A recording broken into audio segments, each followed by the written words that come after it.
And joining us tonight, our special guest for the evening from SoaR Gaming, we have Vetium. Vetium, how you doing? I'm good. How are you? We're doing all right. Living the dream. All right, so you are the ADC for SoaR. So first off, how do you like the new team? How is everything going on that front? I mean, that's our first standard question for everybody that's come on this show so far. Yeah, it's pretty good. It was a little awkward to adjust to the team because I didn't talk to Andy or Jigs like at all before joining the team. So it's been a couple weeks full of like getting to know them and us sort of like becoming friends. And other than that, we've been slowly improving, hitting some um some some blocks on the way, I guess. I don't know. We have like a lot of things to sort out as a team as the first couple weeks the SPL has shown, but I'm pretty sure we're all good enough players. So as long as we don't get tilted, we'll be fine in the long run. Yeah, I think all of us here would agree with that. I think we've all kind of picked you guys to be, a strong team. Maybe not necessarily in the beginning, but definitely like as we move further into the year and this split season, like I feel like you guys are definitely going to make that leap. The most important time of year is obviously the winter split. I think everyone kind of understands that. So it's really, spring split and all that stuff are really important, but I think everyone has to get their bearings and shoot for that long haul game of the winter classic pretty much, or the winter split to get to the SWC. Yeah, I just wanted to go on that cruise, man. Like we're not doing so well. Our chances are slim. Shit. Well, admittedly, I mean, I think like the 4 games you've had, they were up against Luminosity and Eager, so like they're not the easiest One of the sets harder of your life schedules, yeah. either. And you were still, and you still managed to make it look close. So the fact that you're able to do that, I mean, I expect like if you ever like whenever you have to play Flashpoint, like you're going to start stacking those wins up eventually. Hopefully, yeah.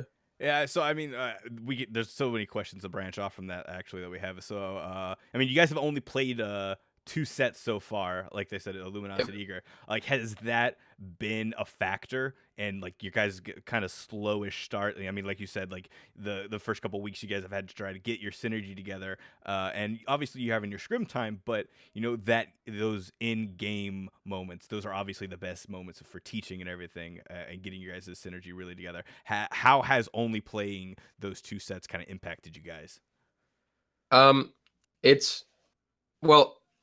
I think it would have been easier for us to have faced almost any other team, considering those are probably the strongest in the SPL right now, and like the NASPL. Yeah. But it's good to know what we can improve on, because I don't think the weaker teams would have shown that as well. So it's a good thing and a bad thing that we faced them first. So on one hand, we can find our mistakes right away. And on the other hand, we don't get more practice time to like be stronger when we face those teams. So try to get those like hard wins. Yeah. So I mean, with all the team synergy kind of talk, how has the change between mid and jungle? I mean, Anister relinquishing his jungle role to go to the mid was like a huge, a huge move within Smite. I mean, like Anister is a jungler. He is the prototypical jungler. I mean, him moving to mid is kind of this huge thing. Like, how has that affected the team? Like, is he? I don't know. Like, how has that affected like the like behind the scenes kind of stuff that we're not seeing? Well, to also like kind of add on just a little bit to that, like a lot of the casters talk about how you guys are like 3 mini teams in one, and obviously the synergy, like you and Benji, are one set. You guys have obviously been together for a while, and then there is the Jigs aspect, who's been on the team by himself, and then you got Homie FA, and then obviously the switch with the jungle role and all that. So like, I guess that's kind of the add on to that question, like how did all that and like, do you guys are coming together and what's going on with all that? Andy switching to mid for one, that he's been adjusting really well. Like I'm even surprised that he's only been playing mid for like a month, a couple of weeks, and he's already like exceeding expectations to say. And honestly, that's been the only struggle, I guess, just him improving. Everything else is our team synergy and like how we play together, to be honest. Okay, and I'm assuming, Homie FA coming in and being the new jungler. Obviously, for Anish to relinquish that role, there's got to be something he saw in Homie FA, right? I mean, and Yeah. how is that relationship between Andy and Homie FA? I mean, like, I can only imagine, like, they're spending a lot of time, like, Andy Endister's trying to get a lot of information and, like, little tips and tricks that he's picked up over the years to try to, like, mold his protege, essentially. I mean, yeah, Honestly, Homie's a young guy, yeah. Honestly, there hasn't been a lot of that. Like, Andy trusts Homie pretty well, and they're great friends, and like they work really well together. Mhm. It's mostly just been like them working together as if they've been teammates for like forever. They haven't been like it's not Andy teaching Homie or like Homie like keeping Andy on track. Like, they're both learning individually, and like they both have the mindset that will like keep them improving. That's pretty cool. I mean, like, I feel like everyone kind of wouldn't have expected that. I mean, I feel like your average Smite fan kind of would have sat here and like what I said and like really kind of thinking that Endister's kind of trying to take him under the wing, but it's really cool to like they're kind of more on an equal level and like Yeah. and that's pretty cool. And I guess like being a mid end jungler, I mean that is obviously going to be really beneficial. I mean having your mid kind of pigeonhole your jungler to like Have an yeah. understanding of what the jungler. Yeah. I mean, the fact that your jungler is going to mid, your mid now understands what the jungler is still looking for. So Yeah. at least he has those aspects. Right. Gore, you got anything? You've been kind of quiet. I mean, it's just kind of fun to get like that peek on the inside, because I was kind of like you, where I would have not like assumed that Andenster was trying to take charge or anything, but like thinking, the same thing that kind of happened with Luminosity, where Baskin moving into the mid lane, and they were talking about it, and they were saying that for the most part it was Jeff and them helping him kind of come to an understanding of that role. But Andenster's been so mechanically talented. Like, that's like the one thing everyone always says about him. Mm-hmm.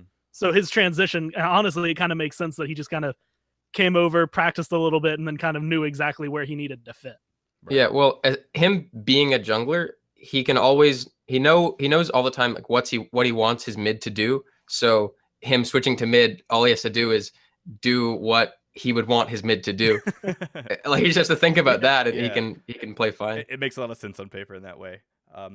So with our last question, kind of about team synergy right now, would be right now you guys are sitting at the bottom with Flashpoint. You guys have played one less set than they have, but how has that kind of impacted your morale? Like, are you guys playing with a chip on your shoulder now? Has it been like a kind of little demoralizing to have to play against Eager and Luminosity and lose both of those sets? How do you guys feel coming into this next week? Honestly, it's been a little demoralizing, getting bashed around a bit. Like, Mm-hmm. we had higher expectations for ourselves, of course, but it's not that bad. Like, we're not super tilted, and for the most part, it won't change how we play in the next coming weeks. Like, if anything, like I said before, it'll help us understand like what we're doing wrong and like what we should improve on the most. Okay, yeah, it makes a lot of sense. I mean, like you said before, you guys have. It's kind of a blessing and a curse to have gone against your Luminosity. I mean, you guys are playing against the best of the NA, and it's kind of exposing you guys on a couple of different fronts. But I mean, you're being able to learn from those really quickly, and you guys can kind of identify what you need to do in the future to try to like improve. And it's just really good. For sure. VODs to like watch over yourselves. So, in the spirit of that, we're gonna kind of move away from some of the softball questions here and kind of get into more some analytic stuff. So, oh boy, if you watched our show last week, one of our moments of the week was Eager and SoaR team fight at the Fire Giant, where Eager won the team fight handily.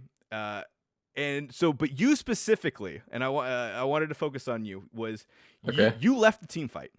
You had gotten away safe. You were playing the Jingwei. You had gotten out, and the rest of your team had kind of died. And then you came back into the team fight. You hit the wall. He Jigway passive too far, man. He was just like, oh, oops, wrong. Yeah, I don't. Yeah. You hit the knock up, and it looked like you could have gotten one kill and traded 1 for 1, maybe. But even in that instance, I felt like it was more advantageous to have you alive, maybe come in and get the steal on the fire giant. What was the thought process that had you come back in? Was it like, did somebody call that shot? Was it just you feeling it in the moment, like, I can do this, I got this? Or like, walk us through like kind of what happened there. If I'm thinking of the same team fight you are, then the one after the best. Yeah, the one where you guys tried to all in the best, and it led to that big. Pretty much what led to you guys winning. Pretty much what led to Eager ended up winning that game 1, because that game, obviously, game 1 was really close between you guys up until you guys try to all in best and 2 meditations plus Terra heal ultimate later. He's still alive.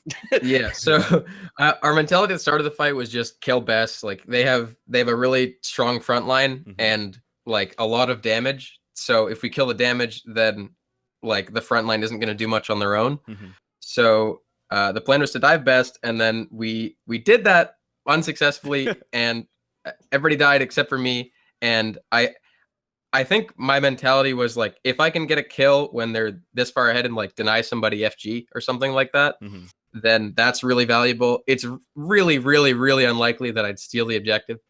And I think I valued the kill on someone with FG more than I did me staying alive, because I'd be on the same respawn timer as everybody else if I were to die. Realistically, you're a Jing Wei. What true defense of a tower do you have? I actually completely okay. Now, once it's explained, obviously watching it is completely different. You're like, what the heck was going on there? And then when you understand the mental process that goes through, I say that all the time, man. Don't worry about it. I do some stupid things, and I'm like, well, in my head, it was supposed to go this way, and it was okay. So like, I understand the mental thought process of like, oh, okay, if I take away Zap with Fire Giant, or if I take away, DJ's Fire Giant or something like that, at least that's one less player that we're gonna have to worry about, even though my life got traded out. But I'd still be spawning in 40 seconds with the team. But okay, that makes a lot of sense, and you can see that was going on. And kind of going along that same vein, like how irritating was it when, like, because they had 2 meditations, like it's got to be really frustrating when you're like tanking someone down and then all of a sudden their health shoots back up to 60% and you're just, get damn it. Like, I don't know. I thought that would go a lot better than it did. I feel like it was the Terra heal mostly that kept him alive, because he got really low at one point and we almost had him.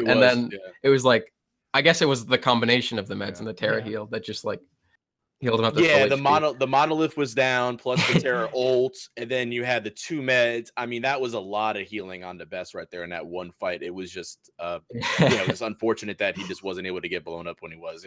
Otherwise, it probably good. You guys probably, if you win that team fight, you realistically take FG. It's a whole different story. Portal and that game's different. I feel like that's the story, not only with SoaR right now, but also with Flashpoint, is like there have in key matchups, like team fights, where there's been like that one moment where it had gone the other way. We look like the standings are just a little bit different. I mean, obviously, that's the way Smite is, man. That's just Smite. Like that's what makes Smite so awesome. Is like, in a lot of these just esports, it's like one small thing. It's like you guys are so good. I mean, we're talking about you guys at the bottom at a 7 seed, and that's crazy, but that's just the competition right now. That's how good it is. That's how good the players are. One small mistake ends up turning fights around and causes teams to win or lose. It's insane. With you guys at the bottom, like right now, like the other, so in NA we have you and we have Flashpoint at the bottom, and EU we have, what is it? It's Sanguine, and it's, who else is the bottom? Cyclone. Should be Cyclone. Cyclone? I think it's Cyclone. It should be Cyclone. Does Cyclone still have a team? Yeah, it's Cyclone and Sanguine are both winners in that. And obviously, like right now, I feel like EU is more stacked at the top than NA is. But which one has more depth in your mind? Is NA got a lot more talent throughout the entire division, or is EU kind of like really stacked and that's why it's been super competitive right now? I really don't know how to answer that, because I don't know many of the EU teams that well. Like from my perspective, NA has a lot of talent right now, like it had last season as well. Like it's not just like, 1 or 2 teams are the 2 best of the whole SPL. Like I think almost every team can realistically beat almost every other team. But I don't know if I can say the same for you, just because I don't know the players and the teams that well, and I don't know how they play. I think I would agree with that. I think right now in NA, and I think right now in any team could be any other team, and I'm including Flashpoint, I'm including SoaR, like Team Allegiance, whatever. Like every game that I've watched, for the most part, the early game in all of those games has been really super competitive, and a lot of like the matchups have really been on one key engagement that has either been won or lost. And I feel like the same really can't be said for the EU. I love the Sanguine guys to death, but I mean, the stuff that they've kind of done hasn't really been indicative that they are on Geb Jungle. Yeah, hasn't been. They're not on the same level as some of these other teams. Elevate, I've been super impressed with them, but I mean, again, I don't feel like Cyclone or Sanguine could really take a game off anybody in EU, apart from each other, maybe. Like, so I feel like it's weird that EU is so top heavy, but NA has like depth. And I mean, I wouldn't have thought that. Yeah. I mean, going in, you look at Noble and it's like, oh, they added MLC. What's that gonna do? And now they're splitting every game because they lose the first game. They're like, okay, well, here's what we got to do to win. And then they go out and execute and they do it. And like, we're not seeing that from a lot of other teams. Well, I mean, I think that's just good. I mean, again, it just shows the competition strong. I mean, that's what I said. And it's this is not, a short track race. Mm-hmm. You gotta, like I said earlier, this is about not just the spring split. This is about just staying in, getting it all together. I highly doubt. I mean, realistically, SoaR obviously has an amazing roster. I don't see them getting into any sort of relegation issues where they might fall out of favor for some reason. But again, I think they're going to be obviously there in the winter split, and it's anyone's game when you get to the LAN. Let's put it that way. Once the goal is get the points, get to the LAN. Get your practice going, and then everyone plays a little bit different on LAN. Some people play better, some people play a little worse. Just really kind of depends. And I guess that's a question. Like, what do you think about the big difference, Vetium, about the online, the LANs, and at this point in time, I think a lot of you guys have been there. I mean, really, are there any more nerves or anything? It's like I've only been to one of the LANs. I think they're fun, but what's your guys' experience there with all that? In my opinion, for one, LANs are always really fun. Everybody like plays up and communicates because that's the only thing you have to focus on. Like, not that I know that people have distractions, but I think sometimes you could get distracted at home. But at LAN, it's everybody's on the same computer, same everything, and like you're only there to play Smite. So everybody's a lot more focused and driven. And like in my experience, even some of the quieter players who normally don't say a lot or call many things online always speak up on LAN, and it's always so fun. Like it's such a nice experience, even if you don't win. That's good. Yeah, it's good. That's good. Definitely. Go ahead. That brings a good question. So right now on SoaR, who's the main shot caller for you guys? Who's the guy in that leadership position? I mean, from the outside looking in, I think most people would want to say Andenster just because of who he is and how long he's been there, and like I feel like a lot of people would say that this is his team. So, but is that realistic? I mean, is that how it is? Is he the shot caller, or is it like somebody we wouldn't expect? It's mostly between Jigs, Andy, and I. Homie's a little quiet, but it's not like he doesn't talk. Same with Salt or Benji. You just tell him to TP and Benji comes over. That's it. Benji, TP. I need you to TP. All right, I'm coming over. And then he just, hurts TP or whatever. That's it. Yeah. Yeah, he does. It's not like he has a lot to talk about from solo unless you're invading or something like that. Right. But mostly it's the dynamic is like, Andy just talks a lot, and Jig sort of goes with that, and I'm just like sitting in duo, like asking questions, like, can we do this? Can we do that? And yeah, it works. Well, I think your mids in general always have to be vocal. Like, no matter what, your mid is probably. They have so much information in their lane. Look, you're in the mid lane for a reason. You see, you're there. You see what's going left. You see what's going right. If they're going back left. If they're going front right. Are they invading your harpies or whatever. So yeah, the mid's always got to be talking. And even from previous teams, I've always heard Anderson's been good at communication, and you always respect your support as well, Jigs, to be a person that talks. And sounds like you guys are a typical roster. Then you always have the ADC wondering if you can do Gold Fury and get ahead. It's like, can we do Gold? Honestly, we don't. It's not like we have a main shot caller. Like one person says everything, and like you follow their call no matter what. Everyone kind of contributes, and then we make a decision. So you've been on other teams. Have you been on a team where there has been like a one-person shot caller? How is it different, and how is it better to have more than one person in that kind of role, or are there some advantages of having a single person calling it out? It depends, because if the one person is fully okay with making all those decisions and all those calls, then it works out really well, because then everyone's on the same page and it doesn't take a while to develop that. And that was like, for example, enemy from like, well, because yeah, how could you have guessed that? Like Payne was the guy that wanted to talk a lot and be the captain. The general. Call him General Payne. I hate saying that. General Payne. I hate saying that. He's got nicknames, but yeah, they've got it. Yeah, like he'd just talk a lot, and that was his thing, and everyone would just sort of like go along with it. But from Denial / Flashpoint and SoaR, it's been the dynamic of like everybody kind of contributes to the call, and then there's always one like standout kind of voice that you might follow more than others. Say like, if I actually don't have a good example for this, but there's always like one voice that is a little bit stronger than the others, but all in all, it's a team decision. Yeah, that makes sense to me. Yeah, I feel like while we're kind of in this area, looking at the teams, and especially the fact that you've mentioned enemy, you're going to be going up against them Sunday, and they've kind of like, it seems like they've found that formula again, like to the point where it's probably the same thing that it was when you were there, and the same thing that they've kind of been known for. Solo laner's name? I don't even know. I still can't pronounce it. I still can't pronounce it. Okay, Ruzi. Yeah. But you're going to be going up against them, and do you think like the dynamic and the team that you have now? Especially because you have what I think a lot of people would just say is like an all-star roster, especially being led by you and Inster Jigs, like so many people who have this experience versus enemy who they didn't really show up at the end of last split, and they're like still trying to find their footing. Like, do you think you have a good chance? Do you think you're going to be able to like come out and have the easiest time of your life, or do you think it's going to be like good practice? Well, to start it, I hate getting cocky. Like, I'm not going to say we're going to stomp them.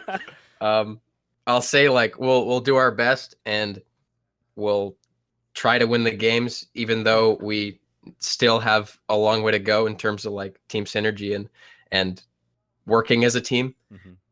And I also think it's kind of unfair to say that enemy's inexperienced, considering like I've been really in the SPL since like 2015 fall split. I don't count the summer one because that wasn't super successful. And then like the new enemy, this enemy roster came in like a split after me, so it's not like I have a huge amount of experience, or anyone really does, over them. And like they've had a full year in the SPL. Yeah. Like everyone has enough experience at this point. So all in all, like I think they will be good games. I think that's all. I think that's all anybody. I hate getting cocky, bro. I don't want to use my words. Again, and the competition's so tight that anybody can steal a game off of anybody. Yeah. Can you 2-0 them? That's another story. I honestly, we'll get into it, with my picks as another segment. But I think it could be a split, to be honest. You guys have the talent and the ability, but you could say that with almost any game at this point in time. When you look at the schedule, it's so close. I commented on Gore's video, his prediction video today, where it was like I was just saying it's all gonna split. NA is just all splits all day, every day. You can click it and really not necessarily be wrong, but I guess we're kind of running into the time frame. What kind of crazy questions came from the Reddit here? The last question, so theoretically we have two questions, but I think we can kind of really combine them into one. Season 4, what items should people be looking at, and how do you feel about the different starts?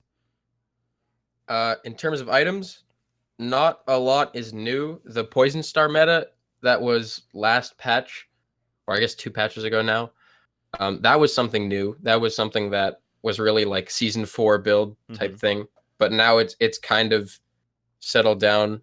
Like in my opinion, most of the builds are pretty normal. Maybe Hasten Fatalis aside, that's really new and really, well, I guess season 4, because nobody would do that in Right, yeah. any other season. Like it's common now. And for starts, everything's a lot different in season 4. I really like that Hi-Rez is switching things up a lot, because it's nice to have a fresh taste of the game. Yeah. And I'm a fan. I don't see anything right now that's that much of a problem or annoying or anything. Like I'd say everyone's pretty used to it by now. Yeah, if you're playing with your friends, but if you're playing with my casual games, Oh. no one knows what to do. Yeah, I got a support doing red buff for some reason at the start of the game. I don't even know what's happening. There was a what are you point. doing? There was a point in the SPL where we had 4 different games with 4 different starts in all of those games. It was like I don't know what to do. If I'm a casual fan, I'm looking at it, I'm like, all right, well, As a casual, they have no idea. yeah, there's no way I can communicate with enough people to really get that going unless I'm playing with pre-mades, and not everybody has the ability to do that. So Yeah. casual queue, man, is just it's a weird place right now. There's so much. You can do it's super weird. You can do a lot of different things in competitive games, but in ranked, it's, as you said, like you're not gonna find any kind of coordination. It's always just the same start, more or less. But yeah, it's always the. I mean, I refer to it as like the Barracuda Jeff Hindle start, where it's like you go to lane. If you can outpush them, you're gonna win lane, and you're gonna win. Yeah. Like that's it. That's Yep. just the strategy that you try to do. That's right. And then you fail to execute on that, and you're sitting in lane for 10 minutes looking at each other and just like, all right, well, this was a wash. We didn't do anything with this. All right, so I guess that is all of our questions from the Reddit and from us. I want to thank you so much for coming and joining us, Vetium. Do you have anything you want to say? Do you have any shout-outs? The floor is yours. Well, for starters, thanks for having me. It was a fun little half an hour. Shout outs to SoaR for sponsoring us, because they're pretty cool. And that's it. Come and watch us play, I think this Sunday against Enemy.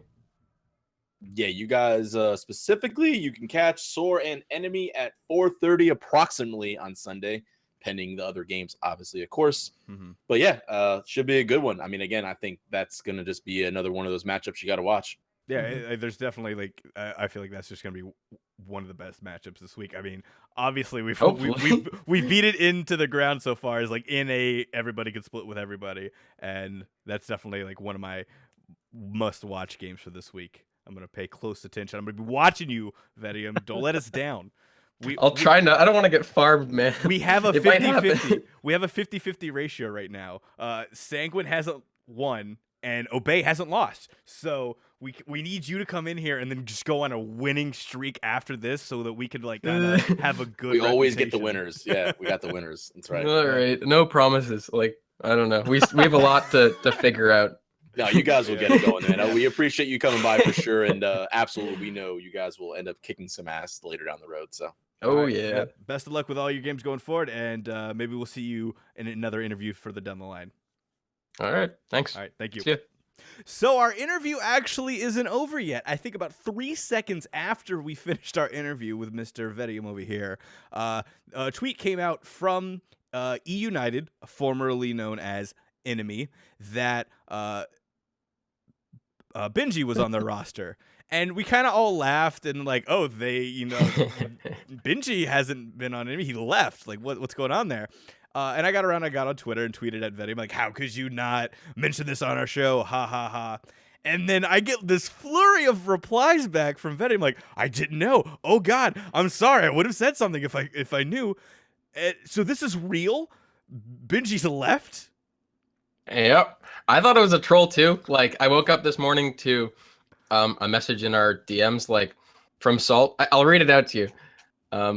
Well, maybe. Well, I don't know if there's anything like... Pre-read it first, and then make sure you can read it. Yeah, hold up. One. Okay, Yeah. so... Okay, he said, hey, sorry, this is pretty sudden, and I don't know how to sugarcoat it, but I'm leaving for Enemy. Thanks for the fun times and best of luck. So that was, like, right as I woke up this morning, and I'm like, wait, knowing Salt, he's definitely trolling. So, and he left the DMs, like, immediately after that, so, like, that got me kind of concerned. And then I ask, of course, wait, what, did Salt actually leave? And Jigs is like, yeah. And I'm like, are you trolling? Because of course, like I have to ask because we're all trolls. And then I found out, yeah, he actually left. So I think from what I was told, his reasoning was like, to not be too specific, he saw some issues that like he thought weren't going to be fixed, or weren't going to be fixed soon enough, and so he just wanted to switch it up. Wow. I mean, this is just coming straight out of left field. I read the tweet longer. For those of you who haven't seen that, it basically rolls out like, hey, there's been a couple changes in our Smite team. We're no longer enemy. We're going to be eUnited. And then the second one, we're, moving Aruzi's down to a sub, and we're bringing Benji back. And it's like, this comes out of nowhere. And they're not releasing Aruzi's, and they don't really specify why Aruzi's is going to be... they cited like, oh, something serious happened that really made us question our solo laner, even though he's been doing really well. I know, but ignore that. But he's a sub until he chooses to leave. He even put it in his twit longer. Payne was like, I just like kicking players. I don't know. Like, but they're not kicking him; they're demoting him. Well, like, I don't know if that's worse or not, because I mean, they said it was his choice what he can do. I think it's crazy. So I guess the first question is why I am actually in the middle of a captured flag game is to ask you potential substitutes, because you have a game Thursday or Sunday.